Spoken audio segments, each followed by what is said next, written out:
درود پاک کب کب کہاں کہاں اور کیسے کیسے کام آتا ہے۔ ایک بہت ہی خوبصورت واقعہ، بڑا ایمان افروز واقعہ ہے جو میں آپ کے سامنے پیش کرتا ہوں۔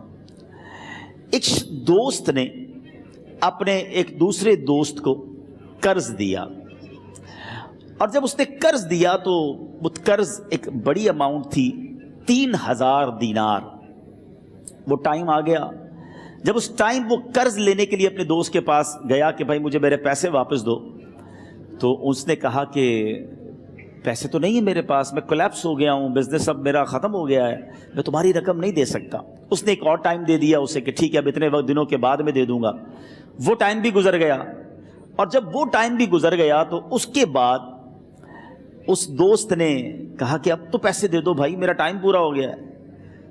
پھر نہ دے سکا ٹائم۔ آخر کار معاملہ جو ہے وہ کورٹ میں چلا گیا، قاضی کے پاس چلا گیا۔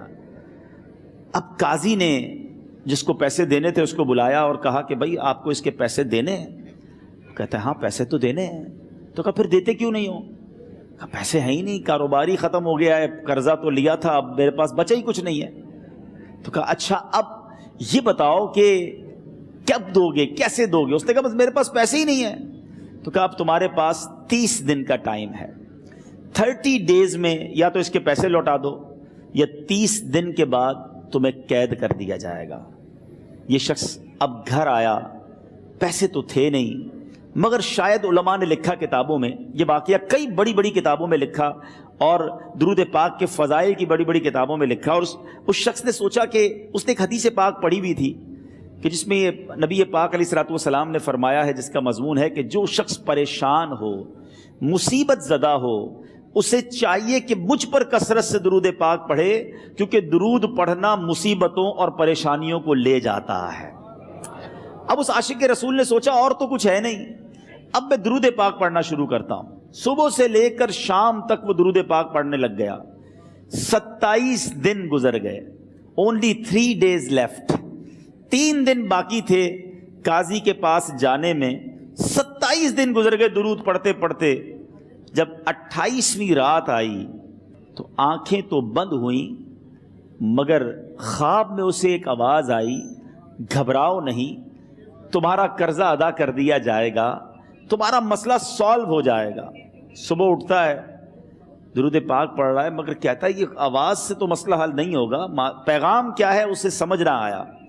28واں دن گزر گیا، 29ویں رات آ گئی، مگر اب آنکھیں بند ہوئیں اور قسمت جاگ اٹھی۔ نبی پاک صاحب لولاک صلی اللہ تعالیٰ علیہ وسلم خواب میں تشریف لائے، اور پیارے آقا صلی اللہ تعالیٰ علیہ وسلم نے فرمایا گھبراؤ نہیں، علی بن عیسیٰ وزیر کے پاس جاؤ، وہ تمہارا قرضہ ادا کر دے گا۔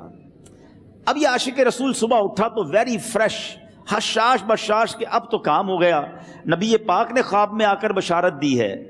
مگر پھر ذہن میں سوال آیا کہ علی بن عیسیٰ کے پاس جاؤں گا تو ثبوت کیا ہے، پروف کیا ہوگا؟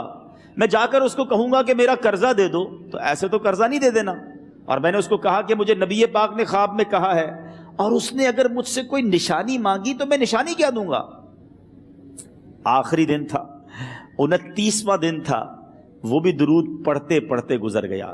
30th نائٹ آ گئی، صبح وہ دن ہے جب عدالت میں جانا ہے۔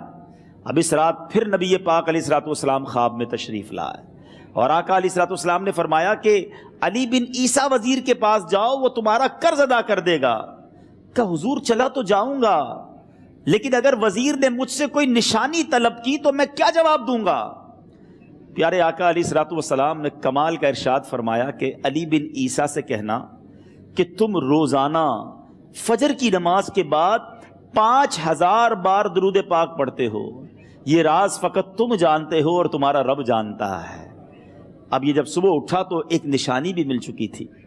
عدالت میں جانے سے پہلے وزیر کے دربار میں پہنچ گیا، اسے یہ ڈر تھا کہ آج پیسے نہ لوٹائے تو سزا ہو سکتی ہے۔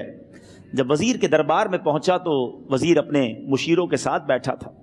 کہا مجھے آپ سے بات کرنی ہے۔ کہا بتاؤ کیا بات کرنی ہے؟ کہا میں ایک پیغام لایا ہوں آپ کے لیے۔ اچھا کس کا پیغام لائے ہو؟ کہا میں نبی پاک جناب محمد مصطفیٰ صلی اللہ تعالیٰ علیہ وسلم کا پیغام لایا ہوں۔ وہ عاشق رسول وزیر تھا، کہتا بتاؤ میرے آقا نے کیا پیغام دیا ہے؟ کہا حضور میں 3000 دینار کا مقروض ہوں، آج آخری دن ہے اور میرے آقا نے مجھے بشارت دی ہے کہ آپ سے کہوں کہ آپ میرا قرض ادا کر دیجئے۔ علی بن عیسیٰ کہتا ہے کوئی ثبوت ہے آپ کے پاس؟ ہے کوئی دلیل بھی ہے آپ کے پاس؟ میں کیسے مان لوں کہ آپ کو نبی پاک علیہ الصلوۃ والسلام نے بھیجا ہے؟ عاشق رسول کہتا ہے خالی ہاتھ نہیں آیا، میرے آقا نے مجھے دلیل بھی عطا فرمائی ہے، مجھے ایک ایویڈنس بھی دیا ہے، اور پروف یہ ہے حضور کہ آپ روزانہ صبح فجر کی نماز کے بعد نبی پاک صلی اللہ تعالی علیہ وسلم کی بارگاہ میں درود و سلام کا نذرانہ پیش کرتے ہیں۔ جب تک 5000 کا عدد پورا نہیں ہوتا آپ اس وقت تک کسی اور سے بات نہیں کرتے، اور اے وزیر صاحب یہ راز صرف آپ کو پتہ ہے اور آپ کا رب جانتا ہے۔ اللہ اکبر، وہ وزیر تو جس کو کہے نا جھوم اٹھا، ایسا عاشق رسول وزیر تھا جو روزانہ صبح 5000 درود پڑھتا ہو، اس کی تو عید ہو گئی نا۔ وہ کہتا ہے مرحبا یا رسول اللہ، میرے آقا نے میرے درود قبول کر لیے، اس سے بڑھ کر میرے لیے سعادت کیا ہوگی۔ اب یہ وزیر اپنے سیٹ سے اٹھتا ہے، اپنے کمرے میں جاتا ہے، تھوڑی دیر بعد واپس آ کر اس عاشق رسول کے ہاتھ میں 3000 دینار رکھ کر کہتا ہے حضور پہلے 3000 دینار تو نبی پاک کا حکم کی میں ادب سے بجا لاتا ہوں، میرے آقا نے جو حکم فرمایا یہ 3000 دینار آپ کو پیش کرتا ہوں، حضور ایک اور 3000 دینار لیجئے۔ میرے گھر آپ آئے، اتنی اچھی خبر سنائی، آپ نے قدم رنجا فرمایا، یہ 3000 اس کا نذرانہ ہے، اور ایسا کیجئے 3000 اور لیجئے، اس سے اپنے بچوں کے لیے کچھ چھوٹا موٹا کام شروع کیجئے اور ایک وعدہ کر کے جائیے، آج کے بعد زندگی میں آپ کو جب بھی کوئی کام پڑے میں آپ کا بھائی ہوں، مجھے یہ خدمت کا موقع دیجئے گا۔ اللہ اکبر، وہ مقروض جو ایک رات پہلے 3000 دینار کا مقروض تھا، ہو سکتا ہے اس کے بیک آف مائنڈ یہ بھی چل رہا ہو کہ اب شاید کل میں نے جیل میں جا کر عدالت میں جا کر گرفتاری دے کر جیل میں جانا ہے، مگر اب 9000 دینار ہاتھ میں ہیں۔ عاشق رسول جھومتا ہوا نبی پاک کی یاد میں گھومتا ہوا اب عدالت میں پہنچا۔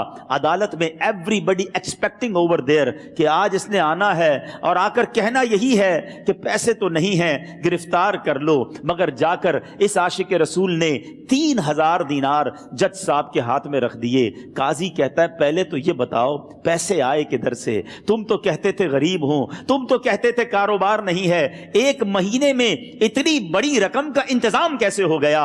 سبحان اللہ، اس عاشق رسول نے گویا زبان حال سے یہ کہا ہوگا کہ یہ تو کرم ہے ان کا، ورنہ مجھ میں تو ایسی بات نہیں، اتنا دیا سرکار نے مجھ کو، اتنی میری اوقات نہیں۔ اس نے وہ پورا واقعہ بھری عدالت میں سنا دیا۔ اللہ اکبر، میرے پیارے اسلامی بھائیوں ذرا سوچو پہلے زمانے میں کیسے عاشقان رسول ہوا کرتے تھے، وہ جج وہ قاضی بھی کیسا سرکار علیہ الصلوۃ والسلام کا عاشق تھا۔ اپنی سیٹ سے اٹھتا ہے، بھرے دربار میں بھری عدالت میں وہ اپنے چیمبر میں اپنے کمرے میں جاتا ہے، اور تھوڑی دیر بعد واپس آ کر اس کے ہاتھ میں بھی 3000 دینار ہیں، اور وہ 3000 دینار جو ہے وہ اس عاشق رسول کے ہاتھ میں رکھتا ہے کہ سارا ثواب علی بن عیسیٰ کیسے لے جائے، میں بھی تو نبی پاک کا غلام ہوں، میں تمہارا قرضہ میں ادا کرتا ہوں۔ اچھا، اب ایک اور عجیب سینیریو یہ بن گیا کہ جس نے کیس کیا تھا، جس نے دعویٰ کیا تھا، وہ بھی یہ سارا منظر دیکھ رہا تھا۔ کہتا ہے جج صاحب ذرا رکیے، میں بھی اپنے آقا کا امتی ہوں، اور ایک کام کیجئے قلم کاغذ منگوائیے، اس عاشق رسول کا قرضہ ہی میں معاف کر دیتا ہوں۔ اچھا، اب عاشق رسول نے وہ واپس 3000 دینار جو جج صاحب نے دیے تھے وہ واپس جج صاحب کو دیے کہ حضور یہ پیسے آپ ہی رکھ لیں، قرضہ ہی معاف ہو گیا، اب آپ کے پیسے کا میں نے کیا کرنا ہے؟